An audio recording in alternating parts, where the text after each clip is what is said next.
Hi guys, welcome back to yet another video, and I'm so excited today because today we shall be talking about money. So guys, every day you wake up in the morning, you go to work, or you have a side hustle, or you have a business, or whatever it is you do to make money. We're all out here trying to live comfortably and earn a good salary and, live a good life, yeah?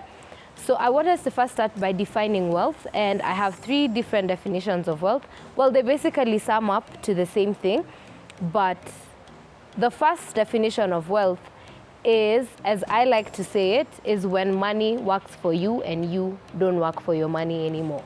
That would be my definition of wealth. Number 2, I got it from a book called Smart Money Woman, and the author describes wealth as when your passive income surpasses your expense. Now, active income and passive income are 2 different things. Active income is where you get money from you have a salary that comes in every month, and passive income is income from your investments. So when that income from your investments surpasses your expenditure, then you can call that wealth. And then the final definition of wealth that I got from Centonony is that wealth is living a lifestyle without necessarily having to work for it. So guys, in my financial journey, I have picked up a few lessons that I think are really important, and I'd like to share that with you today. And my first very important money lesson is you need to have a financial plan. It's always important to sit and probably write down, where do you want to be financially in the next 5 years, 3 years, 2 years? What are your financial goals? My financial goal, if I was to share with you, is to leave an inheritance for my children. And so if I want to leave an inheritance for my children, I need to start planning now. So what is it that I need to do to make sure that I achieve those goals? The same way you wake up in the morning to go to work because you have a goal that you want to achieve. So you need to highlight what your financial goals are from the beginning. So where do you want to be in 5 years? Then start working towards that financial goal. Point number 2, which is a very important lesson, is track your expenditure. Where does a lot of your money go? Because I'm pretty sure if you sat down with all your receipts, M-Pesa statements, bank statements, if you looked at how you spend your money, you will always find 10 shillings, 20 shillings that you probably could have saved because there was always a cheaper option for something, right?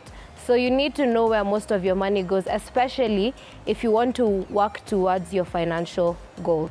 So where does most of your money go? And then when you're able to monitor where your money goes, then you're able to know where you can reduce your expenditure so that you can save more. Number 3, which is, I think, a universal law, pay yourself first. Even banks pay themselves first. If you went to a bank today and you took a loan from the bank, and then, of course, there's that a certain amount of interest that you have to pay every month on top of the principal amount. You know what the bank does every month? It first deducts the interest, then it deducts the principal amount. So that's the same thing that you need to practice. Always pay yourself first. When you know how much you earn in a month, or how much income comes in every month or every week, depending on how much you earn or the span of time within which you earn, then pay yourself first. Save, then spend. It will help you grow the culture of saving and investing and all that. So I like to use the 70-20-10 rule. So I tithe 10%, I save 20%, and then I spend 70%. You don't have to go with the 70-20-10 rule. You can always work with something that works best for you. But the golden rule would be pay yourself first. Save, then spend. Then my 4th lesson in my financial journey, or my money lessons, is always have an emergency fund. Guys, especially if you're employed, you don't know whether you'll have that job tomorrow. You don't know if they're going to sack people. You don't know if they're going to retrench people. There's going to be mass retrenchment. You never know what happens. So it's important to have an emergency fund. This is how it works. You know how much you spend. You've tracked your expenditure. You know how much you spend in a month.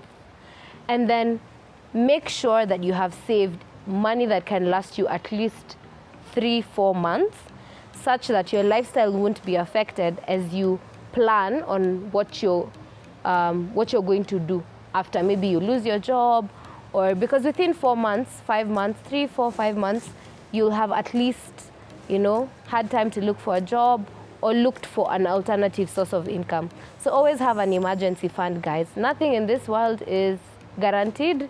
Your job today is not guaranteed. You might have a source of income today, and then tomorrow you don't have it. So always have an emergency fund. Always have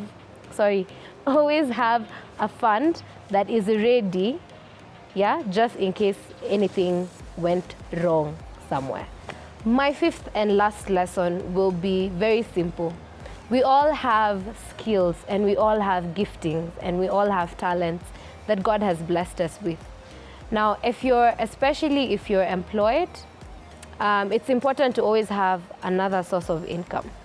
If you're gifted in cooking, can you cook something in the house and then go sell at the office for lunch? It will give you an extra coin. What is it that you can do outside of the corporate space that can give you an income? Are you a good makeup artist?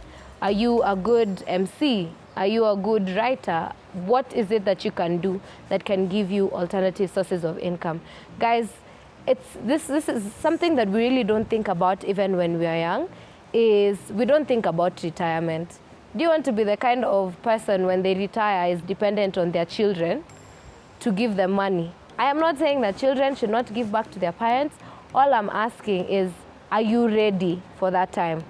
And it all goes back to, what are your financial goals? Where do you want to be in the next 5, 10, 15, 20, 30 years? Do you want to be on a beach somewhere, enjoying the sun and the sand?